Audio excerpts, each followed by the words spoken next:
Hello everyone, welcome to ओजस्वी की पाठशाला। कैसे हैं आप सब? उम्मीद करते हैं आप सब एकदम मस्त होंगे और एक नई शुरुआत आपकी आज से होने वाली है। आप किसी भी क्लास में हो, चाहे आप थर्ड से लेकर के 12 तक किसी भी क्लास में हो, जिस स्टेप को हम स्टार्ट करने वाले हैं वो टॉपिक जो है वो हर किसी क्लास के लिए बहुत इंपॉर्टेंट है। और ये छोटी छोटी चीज़ें आपको जो है बहुत अच्छे से पता होनी चाहिए, डिटेल में पता होनी चाहिए, क्योंकि इंग्लिश एक ऐसा सब्जेक्ट है, अगर हमें डिटेल्ड नॉलेज नहीं होगी तो हम कहीं ना कहीं कंफ्यूज रहते हैं, है ना। तो आज एक नई शुरुआत करने वाले हैं, एक नया टॉपिक जो कि है आपका सेंटेंस।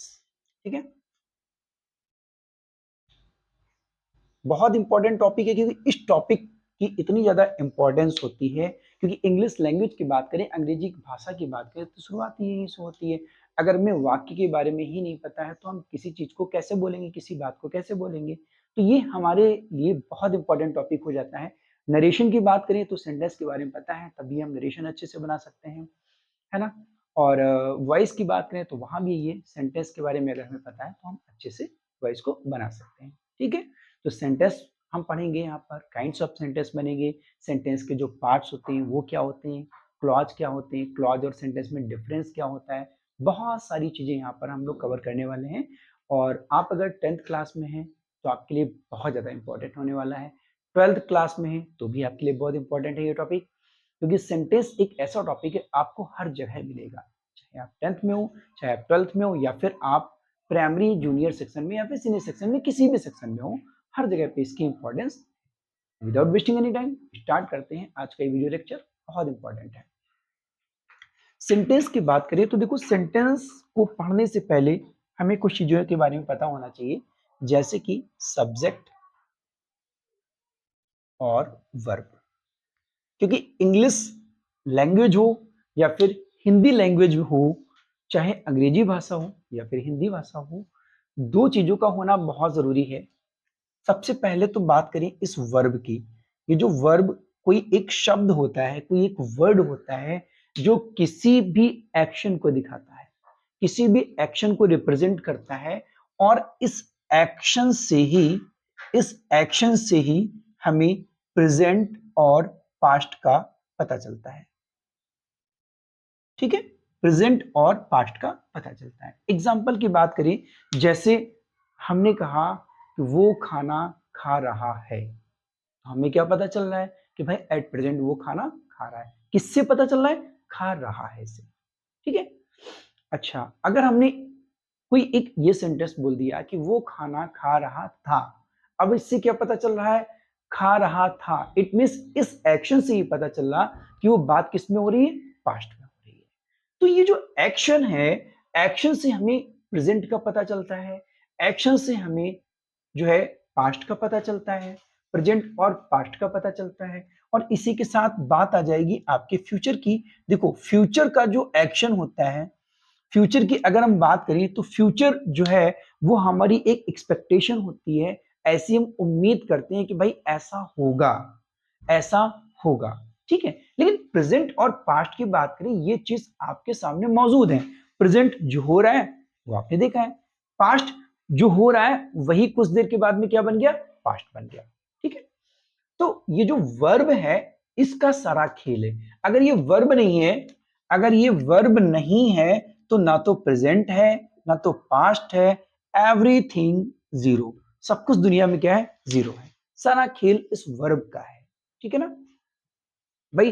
अगर हम बात करें अपने देश की आजादी की, तो कभी जब देश आजाद हुआ होगा, जब स्ट्रगल हुआ होगा, तो वो प्रेजेंट होगा। और आज हम वही क्या कर रहे हैं कि भाई 15 अगस्त 1947 को हमारा देश आजाद हुआ था। तो इट मीन सारा खेल किसका है? एक्शन का है। ठीक है, वर्क का है। तो एक तो ये बात होगी। अब ये बात तो आप समझ ही चुके होंगे कि हमारे लिए वर्ब जो है वो कितना इंपॉर्टेंट है, जो वर्ब है वो कितना इंपॉर्टेंट है। अब दूसरी बात कर ले तो उस वर्ब को, ये जो वर्ब है, इस वर्ब को, इस एक्शन को करने वाला कोई तो है ना। इस एक्शन को करने वाला कोई तो है ना। तो जो भी इस एक्शन को करने वाला है वो हमारा कौन है? सब्जेक्ट है। ठीक है, तो इसका मतलब ये हो गया, सीधी सी बात हमें ये समझ आ जानी चाहिए कि अगर किसी भी सेंटेंस में सब्जेक्ट और वर्ब, अगर इन दोनों को मिला दिया जाता है तो वो एक सेंटेंस हमारा बन जाता है। जैसे सीमा कोई लड़की है,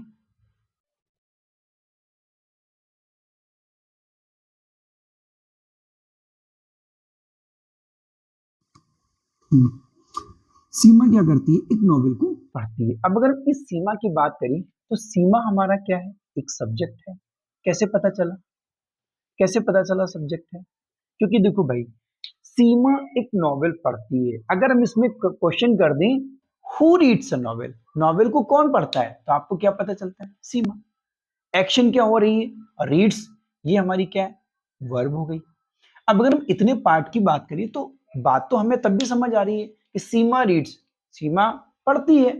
ये इतना तो पता चल रहा है ना कि सीमा का एक्शन क्या है, सीमा के एक्शन है पढ़ना, राइट। इतना तो बात हमें समझ आ रही है सीमा रीड्स से कि भाई सीमा क्या करती है, सीमा पढ़ती है, ठीक है।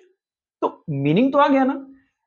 अच्छा, हमने भी इसमें ऐड कर दिया अ नॉवेल। अ नॉवेल क्या हो गया, अब हमने क्वेश्चन कर दिया कि भाई व्हाट, हमने कहा सीमा रीड्स व्हाट, सीमा क्या पढ़ती है। तो अब हमें इसका रिप्लाई क्या मिला, अ नॉवेल। क्या पढ़ती हूँ, नॉवेल मिला।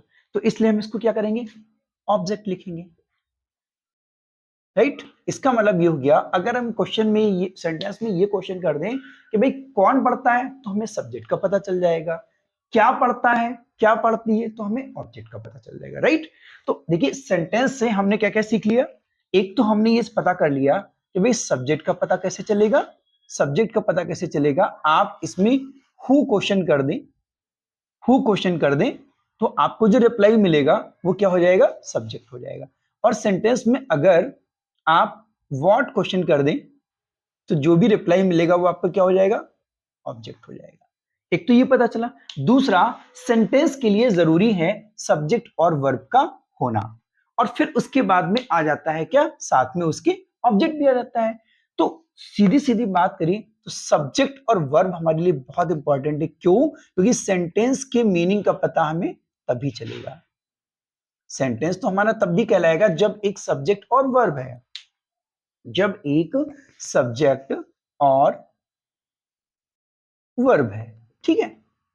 ये मिलके जो है क्या करेंगे, एक सेंटेंस को क्रिएट कर देंगे, ठीक है। हम छोटी क्लास से ही पढ़ते चले हैं, a group of words that makes, a group of word that makes a complete sense is called sentence. शब्दों का एक ऐसा समूह जो हमें क्या करता है, एक कंप्लीट सेंस देता है, जो हमें कंप्लीट मीनिंग देता है, वो हमारा क्या कहलाता है, सेंटेंस कहलाता है। बात तो सही है, लेकिन वहां से हमें सब्जेक्ट और वर्ब के बारे में नहीं पता चलता है। तो हमने यहाँ पर सब्जेक्ट वर्ब ऑब्जेक्ट को क्लियर कर दिया।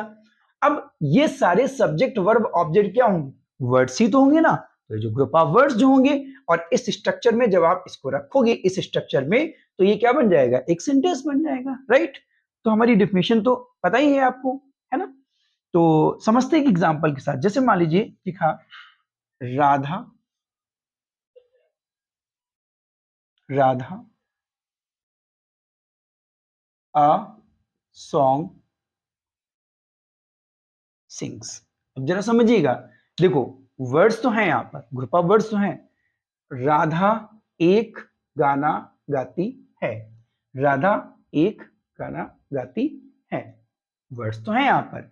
लेकिन अगर हम बात करें इंग्लिश में सेंटेंस की, राधा अ सॉन्ग सिंग्स, जो हमारा स्ट्रक्चर है, स्ट्रक्चर क्या है, सब्जेक्ट वर्ब, सब्जेक्ट वर्ब और ऑब्जेक्ट, सब्जेक्ट वर्ब। तो इसमें सब्जेक्ट तो है बट सब्जेक्ट के बाद में वर्ब नहीं है। इट मींस ये जो सेंटेंस है वो हमारा कैसा है, मीनिंगलेस है, राइट। अब अगर इसका स्ट्रक्चर हमें बनाना है इंग्लिश में, इस सेंटेंस को करेक्ट करना है, तो क्या करेंगे, सबसे पहले हमारे पास सब्जेक्ट आएगा। भाई ये बात तो आपको पता चल गई, इससे भले ही मीनिंगलेस है कि बात ये हो रही है राधा गाना गाती है, ये बात तो क्लियर हो गई। अब आप इसमें क्वेश्चन करोगे, अब आप इसमें क्वेश्चन करोगे, जैसे ही आप इसमें क्वेश्चन करोगे, राधा की जगह पर आप क्या रख दीजिए, मैंने आपको बताया राधा की जगह पर आप रख दीजिए हु, हु। अब आप इससे क्वेश्चन कर दीजिए कौन गाना गाता है, तो आपको रिप्लाई क्या मिल रहा है, राधा। इसका मतलब सब्जेक्ट हमारा क्या हो गया, राधा, राइट। और वर्ब की बात करें, अगर सब्जेक्ट के बाद वर्ब की बात करें, तो ये तो पता ही है आपको, गाना होता है, तो ये क्या हो गया, सिंग्स हो गया, ठीक। फिर मैंने आपसे पूछा, फिर मैंने आपसे ये क्वेश्चन किया कि Radha Radha sings what, Radha sings what. अगर हम यहाँ पे क्वेश्चन कर दें व्हाट, भाई राधा गाती है पर क्या, तो आपको रिप्लाई क्या मिला, अ सॉन्ग। ओके, तो ये आपको क्या मिल गया, एक ऑब्जेक्ट मिल गया।